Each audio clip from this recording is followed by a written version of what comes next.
জি। তো আসলে নামাজ তো আমরা অনেকেই পড়ি। কিন্তু নামাজে তো অনেক সময় মানুষরা বোঝে না। সাধারণ মানুষ নামাজে কি পড়ছে সূরাগুলো বা যে তাসবিহগুলো আছে এগুলো অর্থ জানে না।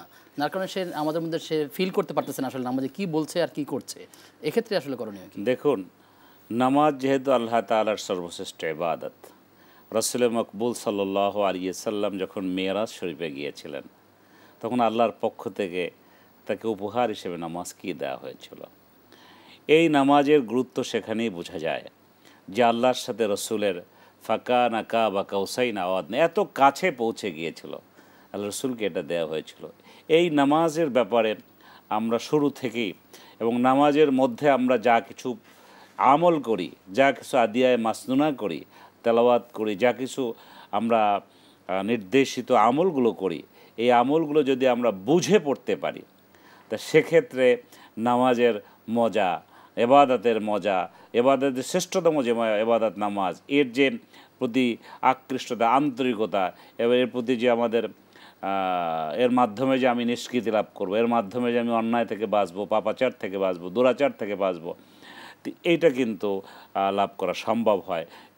সেক্ষেত্রে আমরা সূরাসমূহ যেগুলো নামাজের সাথে সংশ্লিষ্ট, তেলাওয়াতের সূরাসমূহ, আমরা সেগুলো যদি বুঝে অর্থ সহকারে আমরা পড়তে পারি, অথবা যারা মুক্তাদি আছে তারা যদি এগুলো অর্থ জানতে পারে, তো সেক্ষেত্রে তাদের আন্তরিকতা বেশি এখানে নিবন্ধ হয়। কারণ আমরা অনেক সময় দেখি অনেক জায়গায় যখন ইমাম সাহেব কোরআনে কারিমের তেলাওয়াত করে, তারাও কাঁদে, মুসল্লিরাও কাঁদে। তো এখানে মানে কি, অর্থাৎ কোরআনের আয়াত তারা জানে যেখানে কি বলা হয়েছে। সেই যখন বাশারাতের আয়াতগুলো চলে আসে, সুসংবাদের আয়াত জান্নাতের চলে আসে, তখন তাদের চেহারাগুলো সেভাবে সুন্দর হয়ে যায়, মুখ উজ্জ্বল হয়ে যায়।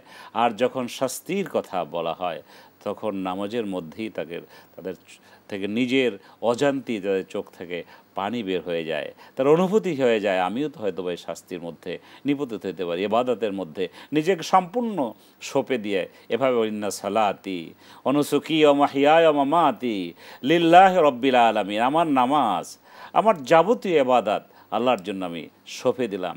মানুষ তখন একাকার হয়ে যায় আল্লাহর সাথে। সুতরাং নামাজ তো এভাবেই হওয়া সঙ্গত।